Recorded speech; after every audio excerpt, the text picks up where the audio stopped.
At ang ating nga pong text ay ating pong binasa kanina sa Deuteronomy chapter 8, verse 1 to 6. Pero I want us to focus on verse 2 and verse 3 dahil dyan natin kukunin ang ating mga points. Okay, so Deuteronomy chapter 8, verse 2 and verse 3, verse 2. And thou shalt remember all the way which the Lord thy God led thee these 40 years in the wilderness, to humble thee, and to prove thee, to know what was in thine heart, whether thou wouldest keep his commandments or no. Verse 3. And he humbled thee, and suffered thee to hunger, and fed thee with manna, which thou knowest not, neither did thy fathers know, that he might make thee know that man that live by bread only, but by the every word that proceeded out of the mouth of the Lord, that man live. So salamat po sa kanyang mga salita. Mga kapatid, actually ito po ay isang month-long series na ating pong pag-aaralan. And we will be talking about the Israelites in the wilderness journey. Okay? At ang ating unang topic na pag-aaralan ngayong umagang ito ay pinamagatan ko pong wisdom in the wilderness. Tayo muna po yung manalangin. Our Lord, Heavenly Father, again we thank you so much for this wonderful day.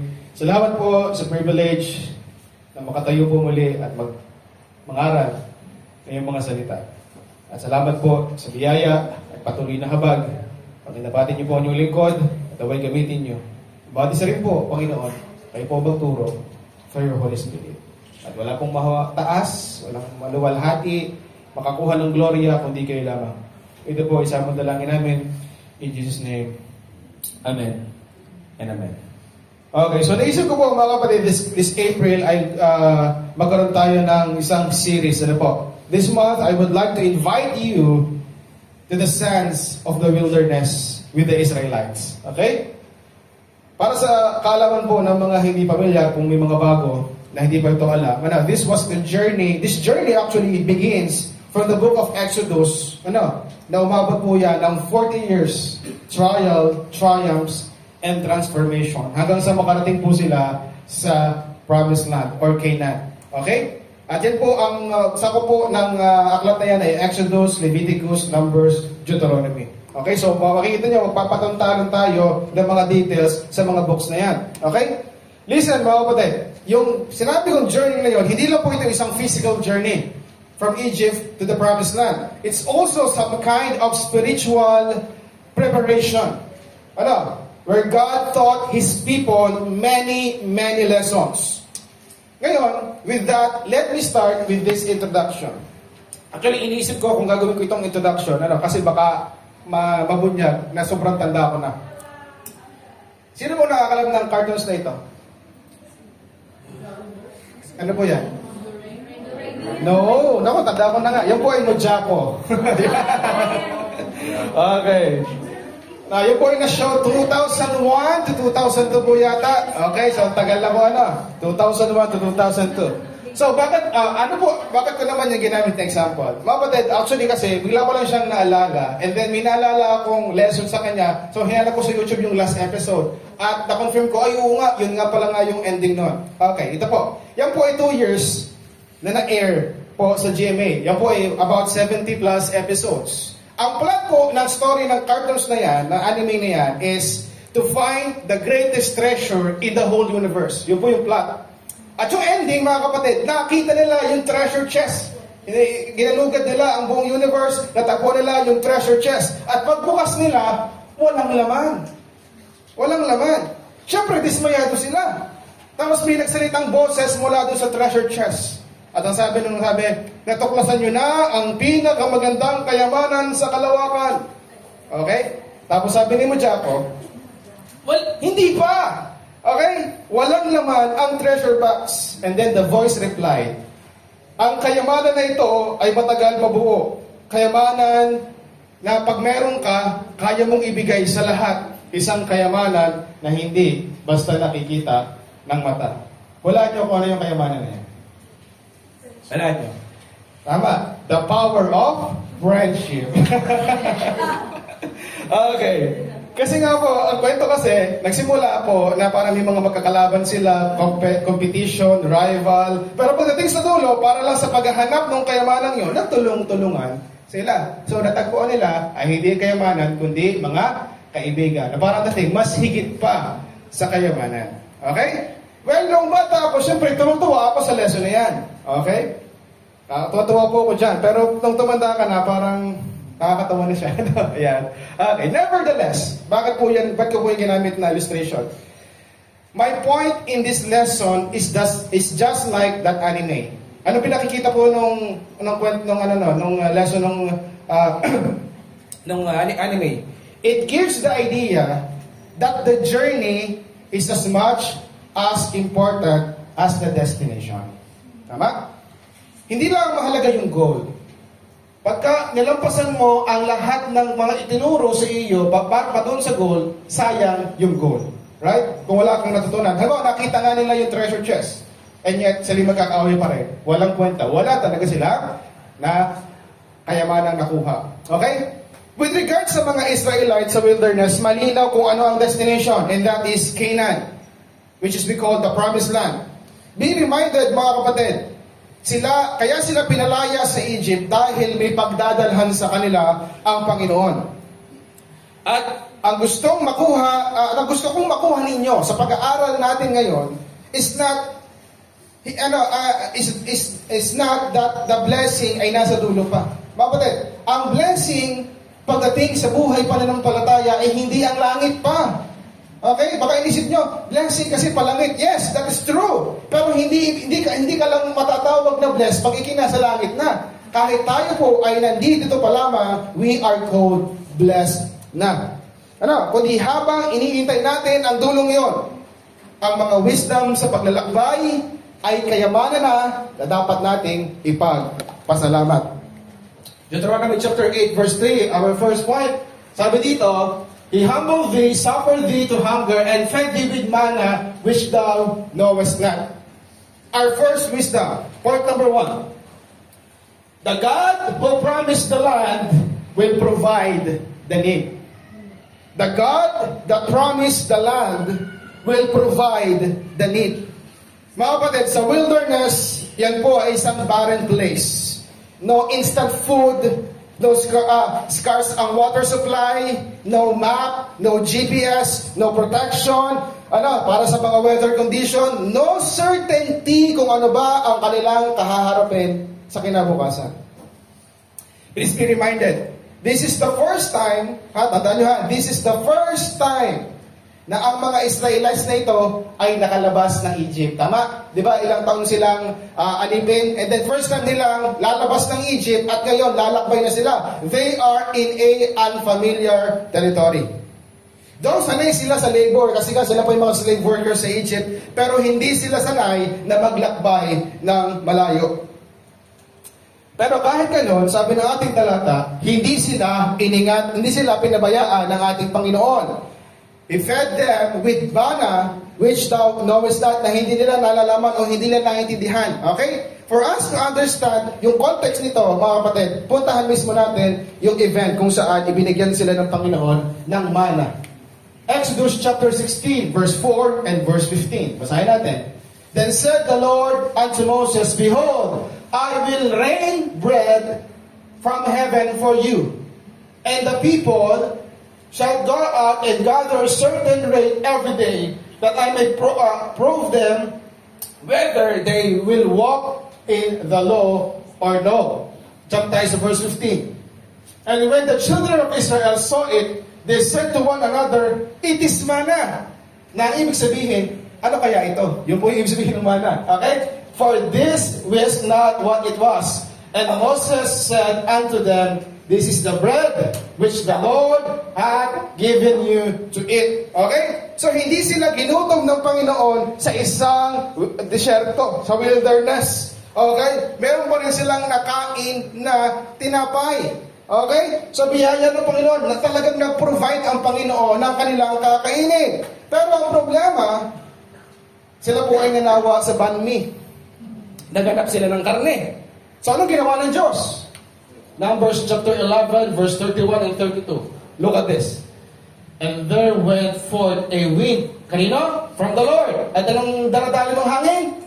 Brought quails from the sea, and let them fall by the camp, as it were by day of journey on the side. Jump there is verse 32. And the people stood up all day and all night, and the next day they gathered the quails. He that gathered least gathered 10 homers, and they spread them all abroad for themselves around about the camp. Yan!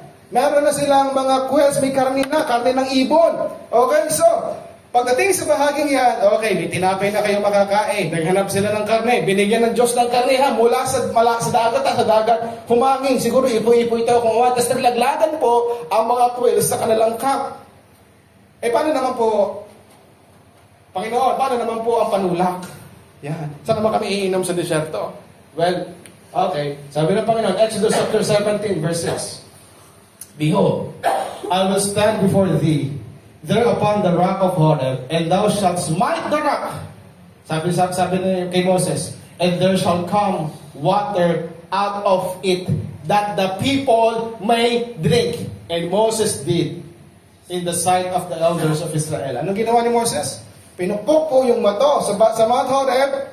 Okay? And then nung nagitak, may lumabas na tubig. Fresh pong tubig yan. Okay? So yan. May tinapay na, may karne na, may tubig na. Ay, paano yun? Naglalakbay sila. Wala bang sapatos na bago? Pang-walking? Okay? Ba, tinan niyo pong ginawa ng Panginoon. Deuteronomy 29:5. And I have led you 40 years in the wilderness. Ito na sabi ng Panginoon, your clothes are not waxen old upon you, and thy shoe is not waxen old upon thy foot. Hindi daw naluma ang damit at hindi naluma ang mga tsinelas o sapatos, mga kapatid. Hindi yata nila napansin na, ba't nga tayo hindi nabili? Ba't nga tayo hindi nabili? I mean, ba't tayo hindi nagawa? Ba't tayo tuloy-tuloy lang? Kasi iningatan din ng Panginoon ang kanilang pananamit at ang kanilang mga pampaa. So, kompleto ang necessities. Ano? Pero may kulang pa. Paano naman po, Pastor, ang protection sa init at sa araw? At paano nila nalalaman kung saan pupunta, wala pa namang mapa o compass ng mga panahong yun? Well, ito po, ginawa ng Diyos. Exodus 13:21-22. And the Lord went before them by day in the pillar of cloud, and led them the way, and by night in a pillar of fire, to give them light, to go by the day and night. He took not away the pillar of the cloud by day, nor the pillar of fire by night, from before the people. So yan, mga kapatid, kompleto. So sa ping provision, nag-provide talaga ang Panginoon ng lahat, as in lahat ng kanilang pangangailangan para makasurvive. And please be reminded, sila po ay nasa wilderness. Walang kuryente, walang mapa, bihira ang tubig, tapos ang direction pa, hindi pa nila alam. But look again, sa mga provision ng Diyos. Manna bread, galing sa dew ng langit. Quail meat, dala ng hangin mula sa karagatan. Fresh na tubig, lumabas mula sa bato. Tapos ang mga damit at saka sapatos hindi nasisira. Ulap at ilaw na sumusunod sa kanila upang siligabayan sa direksyon at protektahan sa klima. Mga kapatid, mga minamahal, kung mapapasin nyo lahat ng provision ng Diyos, lahat ay himala. Tama? Lahat ay himala. Walang makapagsasabi sa mga Israelitang ito, kaya kami nakasurvive ay dahil kami magaling. O dahil kami matatalino, o dahil kami madidiskarte. Dahil lahat ng ating nabasa, mga kapatid, mga minamahal, lahat ay himala at imposibleng makita nila sa desyerto. Imposible lang makita sa wilderness ang nakitang tinapay, lalat bababagaling sa langit. Ang dagat ay malayo, nasa wilderness nga sila, and then biglang may maglalaglagang mga ibon at kakainin nila. Okay? Tapos hello, tubig mula sa bato. Kaya naman, ang sabi ng Panginoon sa Deuteronomy chapter 8, verse 18, but thou shalt remember the Lord thy God, for it is He that giveth thee power to get wealth, that He may establish thy covenant, which He sware unto thy fathers, and it is this day. Iningatan ka, binigyan ka ng kapangyarihan at kayamanan ng Diyos. Bakit? Kasi tinutupad niya ang kanyang mga pangako. What does it tell us, mga kapatid? Church, if God is faithful to provide their needs, it means God will surely be faithful for His promise. Tama? Hindi ang Diyos magsasayang at mag-aaksaya na ingatan sila at isurvive kung hindi talaga niya ibibigay ang promise sa dulo. Right? So, anong puntos ko, mga kapatid? Kung hindi niya ibibigay yung promise niya sa inyo, why is it that you're still alive ngayon? Sa kabila na madami kang pinagdaanan. Huwag na tayong lumayo, mga kapatid. Tingnan niyo na lang yung mga tahanan. Sino po dito ang napapanisan ng pagkain? Lahat tayo na. Ano yung indication nun? Sabihin, labis ang bigay ng Diyos. So, sabihin mo, kulang, lagi kang may panis ng pagkain. Ikaw lamang ang hindi nakaka-appreciate. Mga kapatid ko, mga minamahal, look at this. Sa dinami-rami na napagdaanan mo, mga pagsubok na akala mo ay imposible, yet nandito ka pa rin at nagpapatuloy. Why? Hindi dahil magaling ka, kundi dahil tapat ang iyong sinasampalatayanan. Kahit kapatid, sinasabi ko sa inyo, hindi yan para sa wala. May gantimpala sa dulo, kahit wilderness ang dinadaanan mo ngayon. Huwag titigil, huwag hihinto, huwag susuko, at huwag ding babalik sa Egypt. Magpatuloy lang. At huwag tutulad sa mga Israelitang ito. Ito Deuteronomy chapter 8 verse 2. And thou shalt remember all the way which the Lord thy God led thee this 40 years in the wilderness. Take note of that. 40 years in the wilderness. Bakit umabot ng 40? Kapatid, point number 2. Disobedience delays the deliverance. Disobedience delays the deliverance. Alam niyo mga kapatid, according sa research, if by foot, tas walang tigil, aabutin lang sila mula po sa kanilang pinagmulan pagkalampas po nila ng Red Sea. Aabutin lang po sila ng 11 days. Kung lakad at walang tigil, 11 days, makakarating na po sila ng Canaan.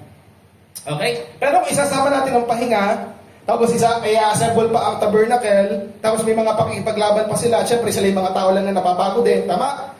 Ang journey, ayon po sa mga pag-aaral, would have been about more than 1 year at maximum ng 2 years. Okay? So after 2 years maximum, dapat sila po ay nakarating na sa promised land. Pero gaano nga katagal? Sila inabot?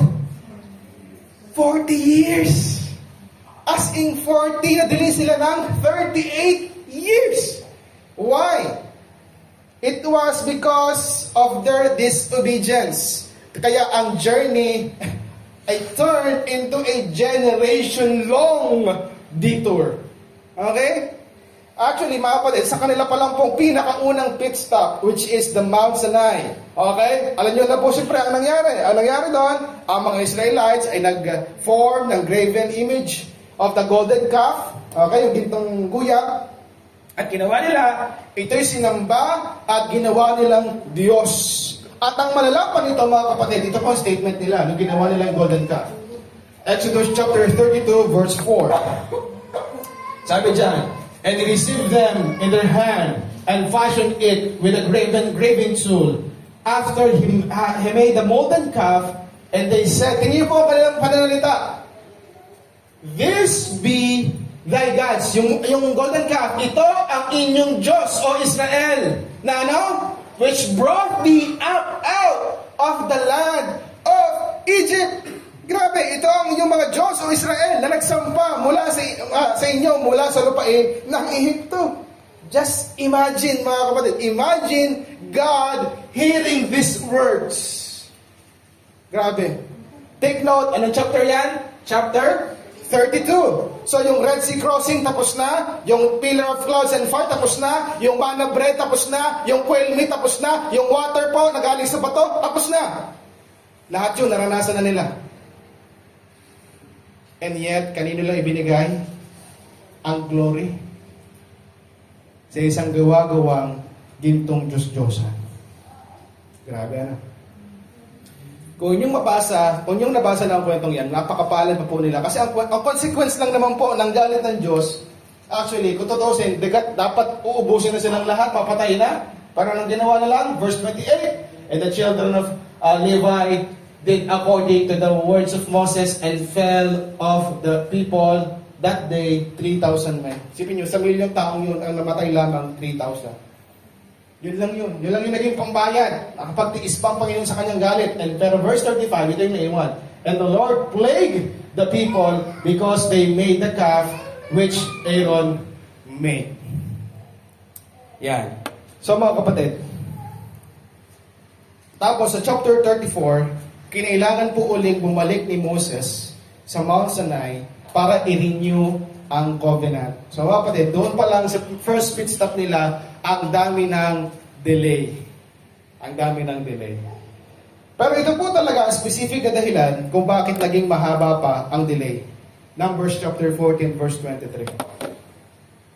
Surely they shall not see the land which I swear unto their fathers, neither shall any of them that provoke me see it. Okay, tinutukoy yung first generation ng mga Israelitang lumabas sa Egypt. Lahat daw ng unang henerasyon na yon, hindi na makikita ang promised land. Ngayon mga kapatid, hulaan ninyo, sa inyong isip lang naman hulaan ninyo kung ano itong napakalaking pagkakamali ng Israelites to the point buong isang henerasyon. Sabi ng Diyos, hindi nyo na makikita ang promised land. Yung mga anak nyo na ang makakakita. Sa tingin nyo, ano kaya ang kasalanan na kanilang ginawa? Idolatry, ano kaya? Sumamba kaya sila sa ibang Diyos-Diyosan or what? Ano, but for me, I think, mas malala, mas masahol pa ito kaysa sa golden calf. Bakit? Sa Numbers 14 po yun, Sa Numbers 13, si Moses ay nagpadala ng 12 spies sa Canaan. Okay? O, tingnan nyo kung ano yung itsura ng lugar. 12 spies. Kasama po doon si Joshua at saka si Caleb. Si Caleb at si Joshua, nung nakita nila yung lugar, positive. Tunay nga, totoo, ang pangako ng Diyos. Pero yung 10, negative ang kanilang reaksyon. Why? Ang daming higante, ang lalakas, ang titibay nila mga powers nila, at sila'y napakalalakas. Hindi natin sila kayang talunin. Okay? Alam niyo ba ang naging response nung marinig ito ng bayan? Numbers 14, verse 3 and 4. And wherefore ito yung reaction mismo, sinabi mismo, and wherefore hath the Lord brought us unto this land to fall by the sword? Dito na lamang tayo ng Diyos sa lugar na ito upang mamatay sa espada. Para din ang ating mga asawa at ating mga anak ay patayin nila. Were it not better for us to return to Egypt? At tingnan yung sinabi ng verse 4. And they said to one another, hanap tayo ng kapitan. Bakit? Babalik na tayo sa Egypt. Napansin niyo mga kapatid, sabi ko sa inyo, mas malalayo sa golden calf. Why? Imbis na matuwa, na totoo pala yung promise. Ang kanilang ginawa, nagreklamo pa sila sa Diyos. Bakit doon sa promise ay may mga higante? Bakit may pagsubok pa din sa promise? Anong response ng Diyos? Verse 33. Ang sabi niya, and your children shall wander in the wilderness 40 days, and bear your whoredoms until your carcasses be wasted in the wilderness. Ano sabi ng Panginoon? Ayaw niyo pumunta? Eh di wag na kayong pumasok. Yung buong generasyon niyo, bad na sa promised land. Hindi nyo na makikita at ang inyong mga anak na ang makakakita noon. Okay? Mga kapatid, di ba nag-send nga ng spies? Ibig sabihin, kung nakapag-send sila ng mga spiya papuntang Canaan, ibig sabihin, malapit-lapit na sila. Alam niyo kung nasaan sila dyan? Sila po ay nasa, wilderness of Paran. Yan po. Ito na po ang, actually, ito po yung entrance. Nandito na po yung border ng Jerusalem, ng Israel. Nandiyan na. Nandito po sila. You know, Numbers 10, they are in the wilderness of Paran, ng pagkakataong yan. Abot kamay na, malapit na wala pa. You might ask, Pastor, bakit po 40 years? Ito yung practical answer. Yung binasa nating text kanina. Ito yung sapat na time upang lahat ng first generation patay na. Kaya 40 years. So anong implications dito mga kapatid sa atin? O kapatid, kamusta ikaw? Kamusta ka? Huwag masyadong napakalaki ng expectation mo sa Diyos, sa paggawa ng Diyos sa buhay mo, kung ang kilos at ugali mo ay parang ayaw mo namang tanggapin ang promise. What do I mean? Hindi kagaya ng mga Israelites na ito, ikaw ba ay nabubuhay ngayon na parang this world is not your home? O baka naman katulad ka ng mga Israelitang ito na gustong bumalik sa Egypt at magpaalipin ulit sa sanglibutan at sa kasalanan. Look at our lives and examine yourself. Are you living as if you are going to heaven? O parang nabubuhay ka at kita sa buhay mo, miss na miss mo na ang sigarilyo, alak, ang sugal, at mga bagay na yan. You said you are holding forth for the promise of God, and yet when we see in your life what you are doing. Anong ginagawa natin? Tayo ba ay mga taong mukhang palangit at sabik pumunta ng langit? O yung mga awit nating inawit nila ay parang awit na nga lamang? Ang mga Israelites na ito, nung nakita yung promise, hindi yung kanilang expectation. So uwi na lang tayo, balik ulit tayo doon. Kapatid, how is our lives? Kamusta ang ating mga buhay? Alam niyo mga kapatid ko, mga minamahal. Ano? Look at this. Let us examine our lives. Let's look at ourselves. Ako ba? Isang taong handang tumanggap ng pangako. Pagka naman tayo tinanong, ay malapit nang bumalik ang Panginoon. Malapit na. May lindol dito, may gera dito, may ganito ganyan, at parang ganito. Ano reaction mo? Minsan, ang reaction natin ay, kakunti na lang panahon. Hindi pa nakakapag-asawa. O hindi ko pa na-enjoy ito. Hindi pa ako nakakatikim nito. Imbis na tayo ay manabik. Salamat, Lord. Tinupad mo pangako mo. Babalikan mo nga kami. Right? We are living as if ayaw nating umalis sa makasalanang bundong ito. Wala tayong pinagkaiba sa mga Israelitang yan. Okay? Verse 2 ulit tayo. Deuteronomy chapter 8 verse 2. And thou shalt remember all the way which the Lord thy God led thee these 40 years in the wilderness. Ano gagawin? To humble thee and to prove thee to know what was in thine heart. Kung susundin mo nga ba ang commandments ng Diyos or hindi. And last wisdom. Ano po yung last wisdom mga kapatid? Makikita natin sa verse 2, ipinakikita dito na parang ang ibig sabihin, hindi lahat ng ginawa ng Diyos, mga pagpapalo, mga pagsubok sa kanila, hindi yun dahil siya galit lang. He is actually teaching them something. Ito yung last wisdom mga kapatid. Patience prepares the people for the wisdom. Patience prepares people, for the promise pala, for the promise. Mga kapatid, if you will think about it, ang wilderness ay parang waiting room. Tama? A place for preparation. God wasn't just punishing them. Actually, He is purifying them. Sometimes we use the wilderness as an indication na ikaw ay nasa isang mahirap na sitwasyon. Tama? May mga ganito ako narinig. Pastor, ako ay nasa wilderness phase. Ba't ako nasa wilderness kasi nahihirapan? Well, amen to that. Kasi yan ang pruning time. Tama? Amen to afflictions. As you can observe sa verse 2 mga kapatid, sabi ng ating talatang binasa kanina, those things are made to humble them and to test them, to prove them kung talagang mananatili sila sa kautusan ng Diyos. And in verse 3, ano sabi dyan? Pinakain kayo ng mana. Sadya kayong ginutom at sinapir kayo ng gutom kasi pinababa niya kayo, okay, para maging humble at ginutom sadya. Upang, why? Upang mabigyan ng pagkakataong makita nyo ang kapangyarihan ng Diyos na kahit walang tinapay, walang painitan, walang kung anuman, walang yeast, okay?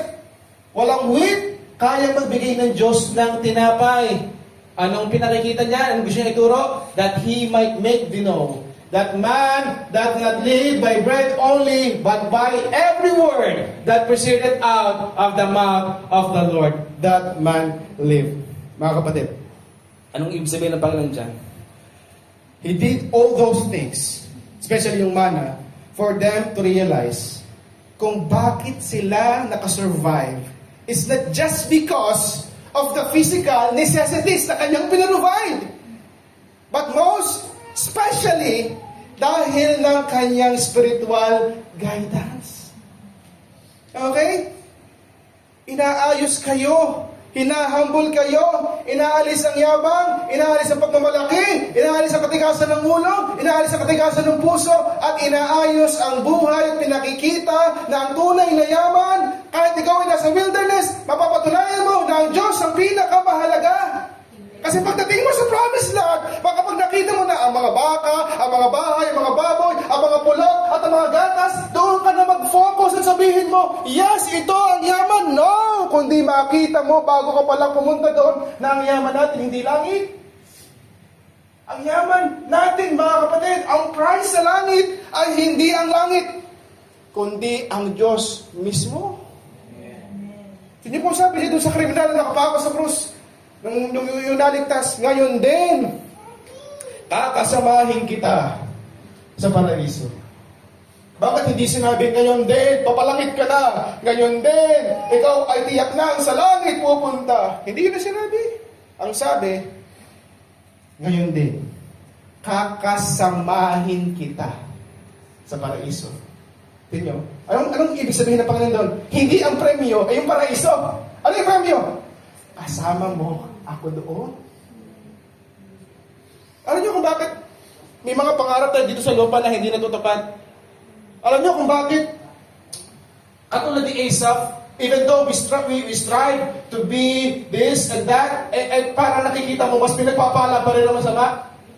Katulad natin pag-aaral kanina. Why? For you to understand, He is preparing us for the real treasure. And that is God. That is God. Hindi ang langit. Okay? Kaya nyo mga kapatid, pagdating sa bahagi ito, Deuteronomy chapter 1 verse 25, ito rin po sabi ng Panginoon, surely there shall not one of this man of this evil generation shall see that good land which I swear to give unto your fathers. Yung mga taong ito, sabi, they wouldn't see Canaan, pero yung mga anak nila, makikita. Those 40 years will shape those people ready to conquer the giants. Di ba, takot yung unang generation, may giants. Siya wala pumasok, ayaw niya pala. Yung second generation, He prepared them to conquer those giants. With that, alam niyo, naalala ko, yung ating pinanood last year, the Facing the Giants. At may isang quote doon na mai-relate natin dito. This is paraphrase kasi mahaba yung mismong quote. Ito yung paraphrase ng quote. You plow the fields if you're expecting the rain. Umasa kang ulan, di ihanda mong lupa. Expected ka, gusto mong pagpalain ng Diyos, di ihanda mo sarili mo. Right? What does it mean? It is sad how many Christians nowadays parang wala ulit tayong pinagkaiba sa pagiging unbeliever. We just want to get. Be reminded, we are not entitled for anything. Grace and mercy lamang po ang lahat. If you are expecting to receive anything from God, at least ipakita mo o kumilos ka na worthy na tumanggap.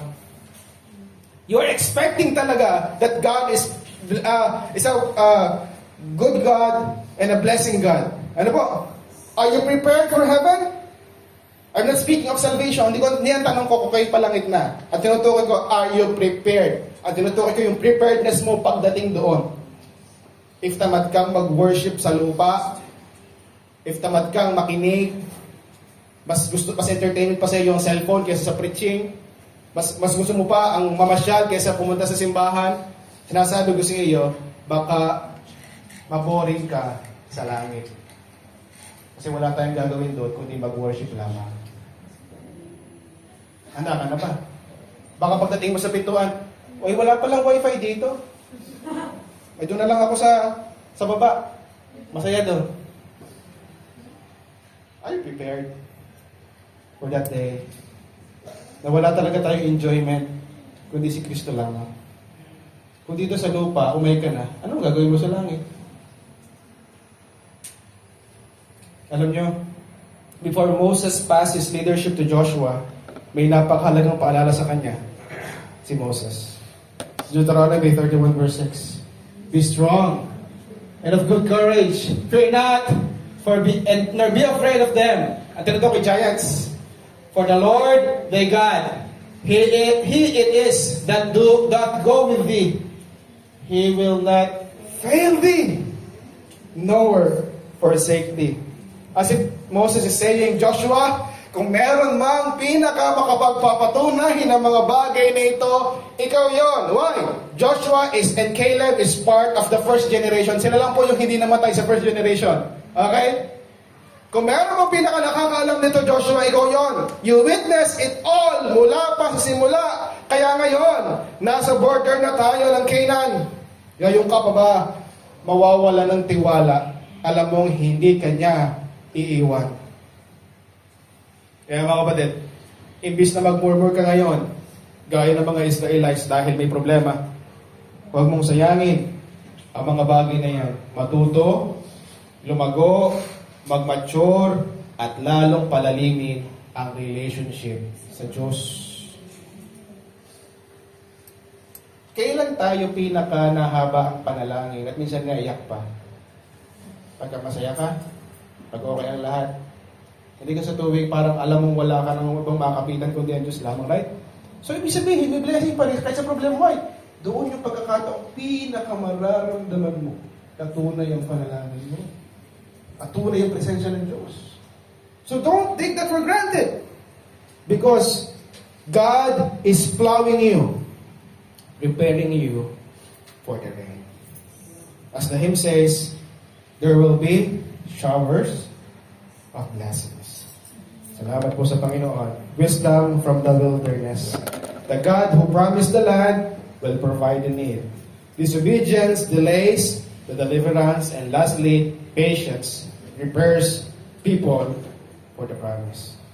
Let's close our eyes, let us bow our heads, and let us pray.